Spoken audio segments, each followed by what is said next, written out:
안토니오 또는 안토니우스라고 하는 인물에 대해서 오늘은 함께 말씀을 좀 나누고 또 은혜를 받고자 합니다. 이분은 이제 사막의 성자라고 불리우는데 성경 말씀 마태복음 19장 21절 말씀입니다.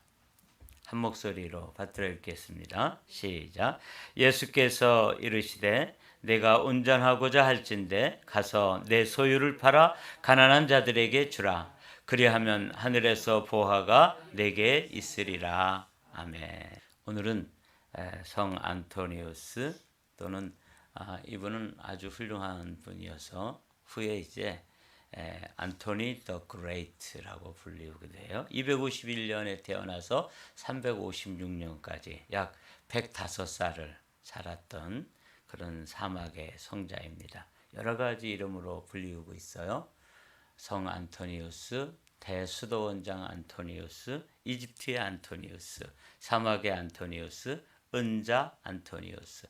은자라는 건 이제 은둔 자라는 뜻이에요. 이렇게 깊은 그 사막 한가운데 혼자 거기에 이제 어떤 폐쇄된 성, 버려진 성 가운데 혼자 들어가서 그냥 혼자 사는 은둔 자를 말하는 거예요. 아바스 안토니우스라고도 불리우고요. 이분은 이제 사막의 성자다 이렇게 불리우는데 오늘 이분에 대해서 우리가 함께 말씀을 나누면서 또 어떤 믿음의 사람들이 있었는지 이분은 이제 이 교회가 서방 교회와 동방 교회가 있다는 것을 여러분 우리가 역사를 통해서 한두 번 말씀을 드렸죠. 우리는 이제 캐톨릭과 더불어서 서방 교회 전통에 서 있는 교회들입니다. 우리 개신교도. 그런데 이 교회 가운데는 서방 교회와는 다르게 이집트라든지 이집트 쪽에 있는 교회들을 여러분들 곱틱 철시라고 들어보신 적 있죠? 이렇게 LA에서도 이렇게 보면 동쪽으로 이렇게 그 땅의 모양이 어떻든 동쪽으로 향해서 이렇게 건물을 짓고 그 독특한 양식으로 신앙생활하는 이분들 크리스찬들입니다. 그 대신 이제 동방교회, 그리스 정교회라든지 러시아 정교회라든지 이분들이 다 이 동방교회 전통에 서 있는 교회들인데 이 안토니우스도 역시 동방교회의 그 교부 중에 수사 중에 한 분입니다. 이분이 이제 이분의 생애는 워낙 이분이 은둔자니까 안 알려졌어요. 근데 지난주에 우리가 살펴본 정통교리의 아버지라고 불리는 아타나시우스에 대해서 지난주에 말씀을 나눴잖아요. 그 아타나시우스가 이제 5번에 걸쳐서 유배를 당하는데 한 번은 이 이집트로 유배를 가게 됐어요. 그 이집트에 유배를 가 있는 동안에 거기 있는 사람들에게 이 안토니오 또는 안토니우스라고 불리는 이 사막의 성자에 대해서 들었고 그래서 이제 그 자료들을 조사해 가지고 안토니우스의 생애라는 책을 저술을 하게 됩니다. 그래서 이제 이분은 거의 그야말로 아주 은둔자로 사람들에게 잘 알려지지 않고 이랬는데 이제 이 책을 통해서 아타나시우의 이 전기를 통해 가지고 이 사람들에게 알려지고 또 지금까지 그의 전설과 같은 이야기들이 전해지고 있다. 이렇게 이제 그러니까 이 아타나시우스가 유배를 가서 그 자기를 유배시킨 사람들을 뭐 이렇게 원망하고 또 불평하고 또 한탄하고 이러고 있지 않고 유배를 가면 유배 간 지역에서 연구하고 공부하고 또 그 지역 사람들을 만나서 말씀 전하고 또 돌아오게 하면 또 이단 교리와 싸우고 이렇게 해서 자신의 삶을 살았던 이 아타나시우스에 의해서 알려졌다. 그 책 제목이 안토니우스의 생애예요. 이 안토니우스는 251년경에 출생을 했는데 여기 나오죠. 헤라클레오폴리스 이 지역에서 태어났는데 아주 부잣집 자녀로 태어났어요.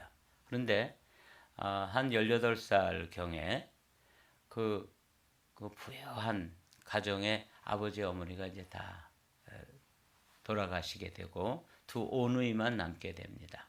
근데 이제 아주 신실한 그리스도인 가정에서 자란 이 두 오누이가 이제 은혜를 받고 한 사람은 수녀로, 한 사람은 수도사로 이렇게 그 길을 걷게 되는데 그 동생의 여동생이죠. 여동생에 대해서는 그렇게 알려진 바가 많지 않지만 이 안토니우스는 이제 말씀드린 대로 아타나시우스에 의해서 그의 생애가 기록됨으로써 지금까지 이제 이분의 생애가 전해져 내려오고 있습니다. 그가 이제 아버지 어머니는 한 18살 경에 어린 여동생과 함께 둘만 남게 되었는데 신앙생활을 하다가 오늘 우리가 읽은 말씀이죠. 마태복음 19장 21절 말씀에 은혜를 받아요.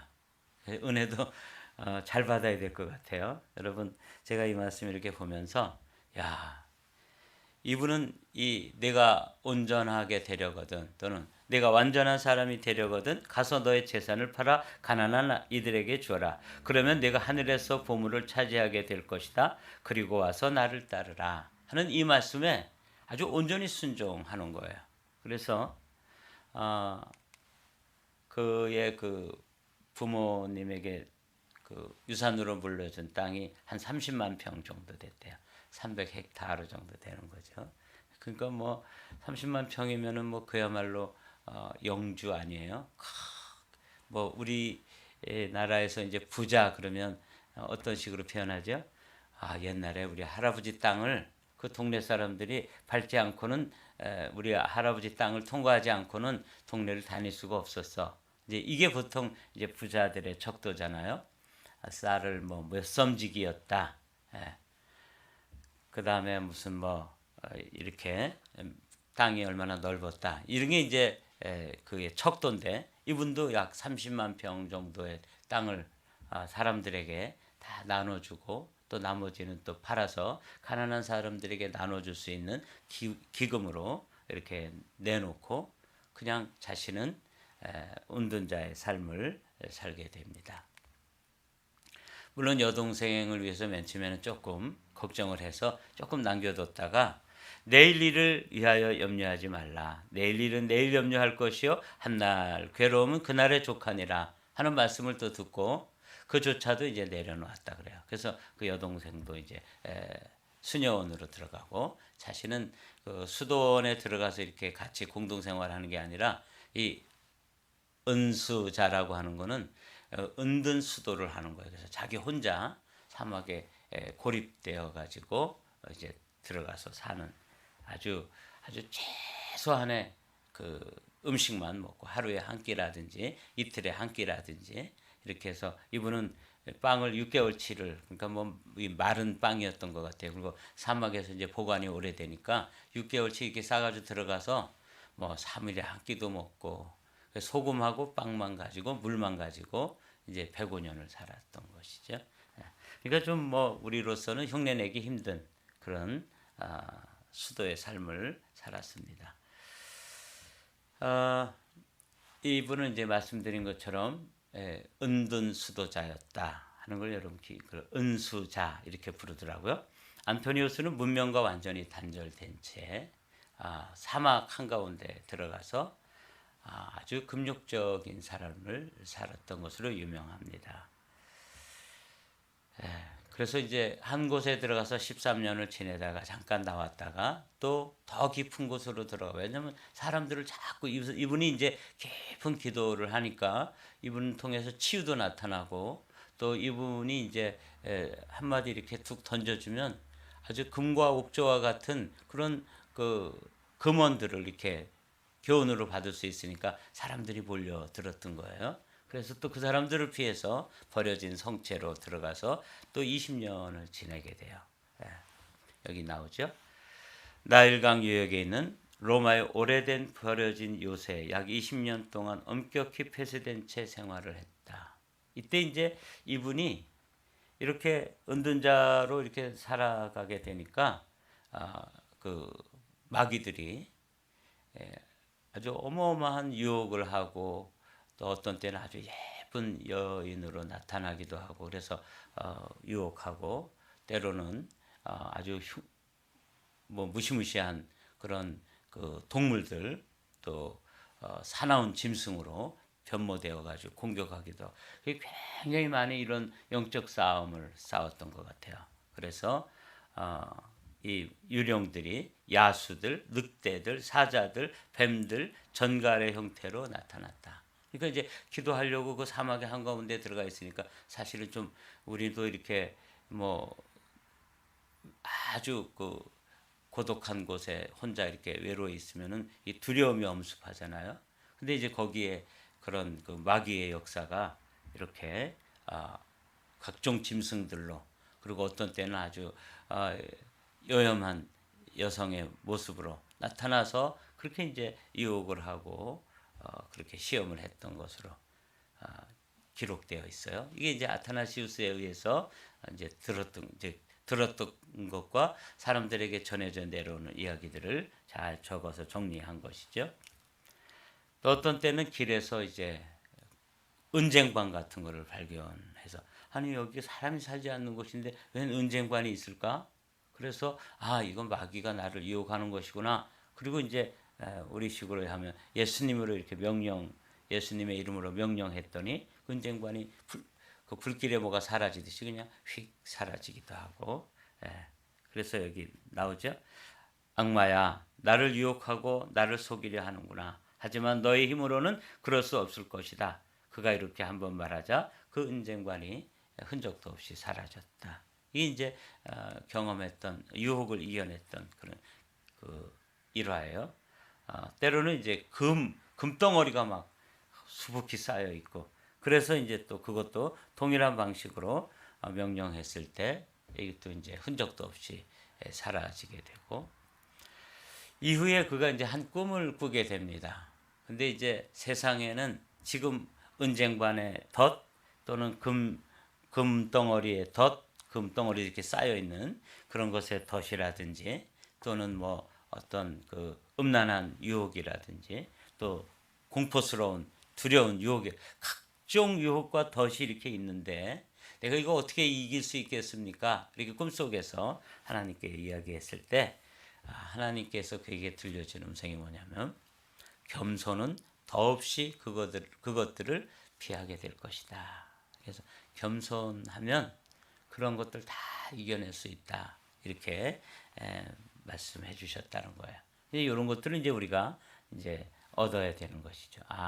세상에 참 많은 유혹이 있다.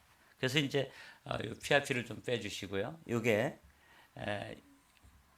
그 후대에 이제 화가들이 그린 그림인데 여기 이제 가운데 있는 요 사람이 안토니우스예요.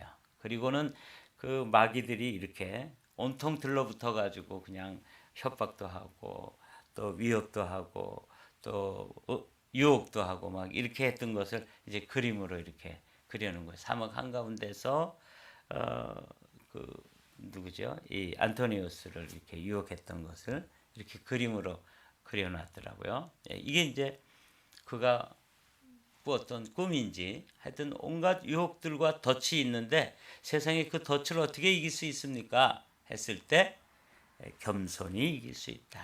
이렇게 이제 알려주셨다는 것이죠. 이분은 이제 은둔자였기 때문에 그 제자들이나 또 그를 이제 좀 추앙하는 그런 무리들이 있었겠죠. 같이 살지는 못하지만 가서 가끔씩 한마디씩 듣기도 하고 교훈을 가르침을 얻기도 하고 그래서 이제 그 소통하는 작은 그 구멍이 있었는데 이제 그 구멍으로 이제 음식도 들여보내주고 또 한마디 듣기도 하고 이렇게 했다는 거예요.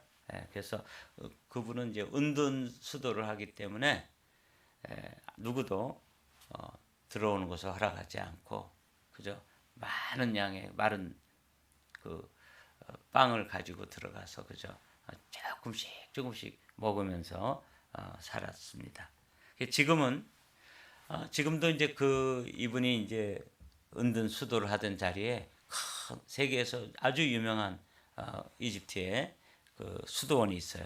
곱틱, 그러니까 기독교 그 동방교회의 전통을 가진 수도원이죠. 그리고 수도사들이 실제로 수도하는데, 그때 그가 이제 그 음식을 받던 곳에 이렇게 바구니를 달아 내려서 음식을 받고 사람들에게 몇 마디 해주고 이렇게 했던 것을 이제 지금은 좀 현대식으로 복원을 해놨어요. 물론 뭐 완전 현대식은 아니에요. 줄로 달아 내려 가지고 빵을 받고 달아 올려서 이제 땡큐 하고, 그 다음에 뭐 질문하면 몇 마디 교훈하고 문 탁 닫아버리고 혼자 또 고독한 삶을, 수도사의 삶을 살았던, 그게 이제 이렇게 되어 있더라고요. 근데 이제 이분에게는 놀라운 치유의 역사가 나타났던 것 같아요. 지금처럼 이렇게 대중들을 모아놓고 뭐 대중 집회를 하거나 이런 건 아니고, 정말 아픈 사람들이 찾아와서 이제 간청을 하면 그들에게 그냥 한마디 지침을 내려주기도 하고, 이분은 또 제가 여기다 적진 않았지만 이 안토니우스 그림 옆에는 맨날 아기 돼지가 한 마리 이렇게 따라다니는 그림들이 있어요. 근데 이분 전설에 의하면 이제 이분이 수도사가 되기 이전에 그 큰 농장에서 양돈을 했다는 그런 전설도 있는데, 이분이 이제 그 돼지 기름, 돼지에서 나오는 기름을 가지고 사람들에게 이렇게 발라주면 그냥 치유가 일어났다 그래요. 그래서 늘 이 안토니우스의 그림 보면 아기 돼지가 옆에 이렇게 하나 있어요. 그건 뭐 전설이라서 그냥 여담으로 제가 말씀드립니다. 그러나 이제 정말 고통스러운 사람들이 와서 이렇게 이야기하고 간청했을 때 그는 문을 열어주지 않고 한마디 한 거죠. 나도 당신과 똑같은 사람입니다. 어서 믿음을 가지고 기도하십시오. 이렇게 얘기해서 그 믿음을 가지고 그리스도의 이름을 부르면서 집으로 돌아가 보니까 마치 그 백부장의 그 하인이 열병에 이렇게 걸렸다가 이제 돌아가 보니까 다 나았다고 그러는 성경 말씀 그대로 집에 가 보니까 딸이 나아 있었고, 그 악한 사단의 역사가 멈춰져 있고, 이제 이런 치유의 기적들을 이건 이제 한 예인데, 그러나 이분은 겸손하게 가서 뭐 안수하고 뭐 이러지 않고 그냥 기도하십시오. 나도 뭐 별것 아닌 인생입니다. 얼마나 겸손합니까? 그렇죠? 예. 그래서 많은 사람들에게 이제 아픔과 고통을 또 치유해 주기도 했던 것이죠. 근데 이제 어느 날 그 주민들이 그 13년 동안 있다가 다시 로마의 사람들이 버린 그 성체, 그 요새에 들어가서 더 깊은 그 은신처에 들어가서 이제 20년 동안을 머물게 되는데, 이때 이제 사람들이 와가지고 그 문을 좀 부수고 세상에 나와서 당신이 깨달은 가르침과 이런 것들을 주시고 제자들도 좀 길러주시고 이러십시오. 그래서 들어가게 됐어요. 그래서 봤을 때 맨날 그냥 요만한 구멍으로 이제 바구니만 오르내리고 사람들에게 목소리만 들리고 그랬었는데, 이제 20년 후에 이렇게 열어보니까 이분이 이제 완전히 무슨 해굴 같은 사람이 남아있을 줄 알았는데, 그냥 그 마음의 평온 가운데 그냥 하루에 한 끼 내지 뭐 이틀에 한 끼, 3일에 한 끼 금식을 늘 하면서 그 소금과 빵 그리고 좋은 물을 이제 마시면서 그냥 평안한 상태에서 주님과 교제했었는데, 여기 보니까 이제 나오죠. 그 무렵 대부분의 사람들은 그가 혼자만의 유폐로 쇠약해졌거나 미쳐버렸을 것이라고 짐작하고 이제 문을 열었는데 부시고, 그는 건강하고 평온한 상태로 나타난 거예요. 이게 참 신비한 거죠. 그래서 주님과 깊은 은혜 가운데 육신적으로는 많은 공급을 받지 못하고 이렇게 뭐 기름진 음식을 먹지 못하고 그랬지만, 마음으로 영적으로 주님과 아주 그야말로 천국을 누리고 있었기 때문에 이분이 아주 건강한 모습으로 그런 시련을 통해서도 오히려 아주 활기 있는 모습으로 나타나게 된 것.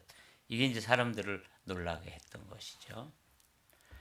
그래서 이제 그 사람들에게 뭐 영웅으로 찬사를 받았다, 이건 좀 과한 표현이고, 그런 사람들에게 이제 점점 더 많이 알려지고 신비한 인물로 이렇게 알려지면서 또 사람들에게 그 사람들이 이제 제자로 막 몰려들기도 하고 그래서 이제 다른 곳에 수도원을 마련해 놓고 자신은 그 은둔자의 삶을 계속 그 요새 버려진 요새에서 살고 그다음에 나가서 가르치고 또 자신은 또 돌아와서 몇 개월이고 있고 막 이런 삶을 계속 살았던 것 같아요. 전설에 의하면 그 요새는 이제 뭐 뱀이라든지 뭐 각종 짐승이라든지 또 뭐 벌레들이라든지 이게 막 우글우글 했었는데 이분이 들어가서 이제 있게 되니까 그런 것들이 흔적도 없이 사라지게 되었다 하는 그런 전해오는 이야기도 있었습니다. 그리고 이제 이분은 나와서 아주 위험한 그 당시에 이제 아직 그 핍박이 있을 때조차도 사람들에게 가서 신방하고 믿음 때문에 투옥된 사람들 직접 찾아가서 보기도 하고 그래서 어려운 이웃들 이렇게 돌아보다가 또 들어와서 은둔자의 삶을 살다가 필요하면 또 나가서 그렇게 그 일을 했다는 거죠. 여기 보면 맨 마지막에 나오죠. 그는 그리스도 때문에 투옥된 사람들을 만나서 그들을 위로했다. 이제 이게 그의 삶이었습니다. 그리고 이제 그는 그냥 맨날 이게 놀고 이렇게 했던 게 아니라 자신이 이제 할 수 있는 수공의 일을 기도하면서 그 이제 바구니 같은 거 이렇게 짰다 그래요. 그래서 이제 아름답게 바구니를 짜가지고 그것을 사람들이 음식과 바꾸어 가고 그리고 이제 그것 그래도 남는 거 있으면 또 음식을 가난한 사람들에게 또 나눠주고 이랬던 정말 사막의 성자라고 불리는데 그런 삶을 그냥 살았던 거예요. 참 한편으로는 흉내내기 힘든 삶이고 또 한편으로는 가족들 없으면 한번 이렇게라도 해보고 싶다. 뭐 이런 생각도 한번 혼자 생각으로 해봤습니다. 그러면서 이제 제자들에게 정기적으로 그들 그 말씀을 이렇게 나눠주고 교훈을 했는데 그게 이제 사막 교부들에게 그 교훈집으로 남아 있다 그 말이죠. 어느 날 이제 이 콘스탄티누스로부터 이제 편지가 왔습니다. 콘스탄티누스는 AD 313년 밀라노 칙령.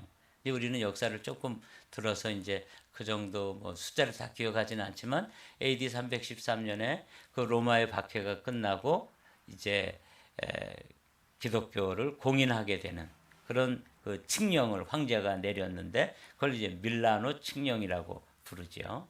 그 밀라노 칙령을 내렸던 이 콘스탄티누스가 편지를 이 뭐 워낙 유명한 사람이니까 황제가 이제 편지를 보냈어요. 그랬더니 그 제자들과 그를 아는 교우들이 그 편지를 받아들고 야 선생님이 이제 이렇게 유명한 사람이 되었습니다. 정말 이 황제가 다 편지를 보내다니요. 그러면서 이제 감격하고 있을 때 그는 그 교우들에게 이렇게 얘기했다 그래요. 뭐 황제의 편지를 받고 그렇게 호들갑을 떠는가? 제 말로 이제 표현하면 우리에게는 하나님의 책들, 왕들 중에 왕의 편지가 있는데 그걸 가지고 기뻐해야지. 그 성경 말씀 그 어마어마한 편지를 가지고 있으면서 그거 가지고 기뻐해야지. 그냥 뭐 어디 세상에 황제가 보낸 편지 한 장 가지고 왜 이렇게 난리 법석을 피느냐 이렇게 이제 얘기했다 그래요. 그래서 그러니까 뭐 그런 면에서는 이제 초연했던 것이죠. 아주 멋진 일갈이에요. 우리에게도 뭐 지금 미국의 대통령이 우리에게 뭐 편지 뭐 어떤 분들은 이제 그 올해 연세가 높으신 분들은 생일에 어떤 편지 같은 것도 이렇게 보내시나 봐요. 그럼 그거 가지고도 아주 갑옷처럼 여기고 뭐 굉장히 프라우드하게 생각하고 뭐 이러시더라고요. 시민권자들에게 아마 이제 그렇게 해서 간단한 뭐 선물하고 이렇게 보내는 경우도 있나 봐요. 근데 이제 우리는 그런 거 가지고 굉장히 자랑스러워하고 또 감격하고 그러잖아요. 근데 이제 성경이 사실은 그리스도의 편지인데 하나님의 아들 예수 그리스도가 우리에게 보낸 편지인데 그거에 대해서는 그렇게 감동하거나 감격하지 않으면서 어떻게 세상에 황제가 보낸 편지에 그렇게 감격하느냐. 그래서 아주 책망을 했다고 하는 일화도 남겨 있습니다. 그게 이제 그의 임종에 대해서 잠깐 살펴보면 그는 105살까지 살았는데 이렇게 자신의 임종을 하나님께서 알려주셨던 것 같아요. 그래서 이제 내가 다 떠난다. 그래서 이제 그의 제자들을 이렇게 불러놓고 자신이 가지고 있던 겉옷 이거는 뭐 어느 제자에게 주라. 내가 가지고 있던 이 양털옷 이건 뭐 추위를 막아주던 것이겠죠. 이것은 아타나시우스에게 줘라. 뭐 이렇게 여기 보니까 이제 쭉 그런 것들을 그리고 자신은 사람들에게 알려지지 않도록 혹시 그 무덤조차도 사람들에게 또 우상시되고 이럴까봐 비밀스럽게 묻어다오. 이렇게 이제 얘기를 했다 그래요. 이 안토니우스는 105세 356년에 이제 세상을 떠나게 되는데 그가 마지막 가르침이 여기 파란 하이라이트에 나와 있어요. 수행 생활을 처음 시작할 때처럼 하라. 초심을 잃지 말라는 것이죠. 사탄을 무서워하지 말고 그리스도 안에서 숨쉬고 그분을 믿으며 곧 죽을 사람처럼 하루하루를 살아라. 나는 이제 떠난다. 이렇게 말씀하셨다는. 그래서 이게 유명한 말이에요. 내일 죽을 사람처럼 곧 죽을 사람처럼 그렇게 하루하루를 겸손하게 아주 진정성을 가지고 살아라. 이게 그가 이제 제자들에게 남겨준 유훈인데 아주 소중한 말씀이죠. 여러분 마음속에 한번 새겨 두십시오. 제가 다시 한번 읽어볼까요? 수행 생활을 처음 시작할 때처럼 하라. 사탄을 무서워하지 말고 그리스도 안에서 숨쉬고 그분을 믿으며 곧 죽을 사람처럼 하루하루를 살아라. 나는 이제 떠난다.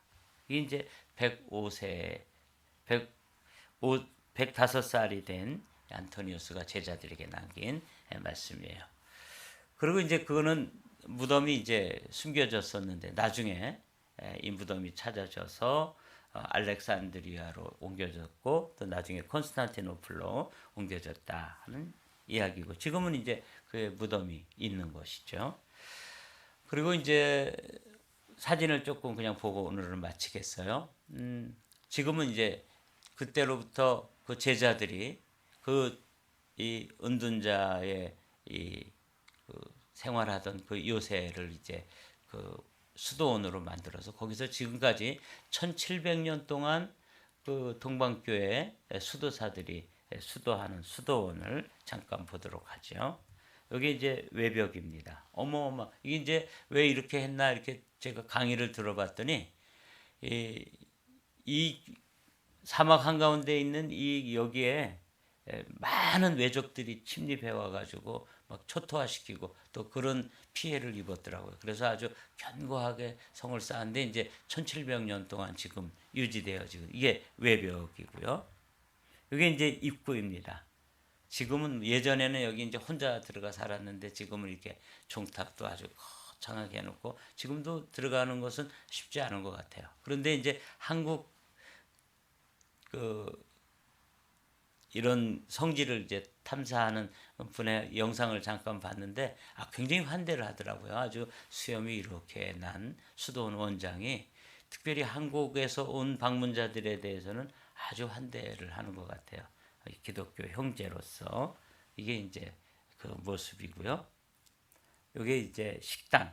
이게 아주 굉장히 유명한 이 돌로 된 것이 이렇게 길고 막 한 수백 명은 앉아서 먹을 만한 건데 이건 그야말로 뭐 영구적인 식탁이겠죠.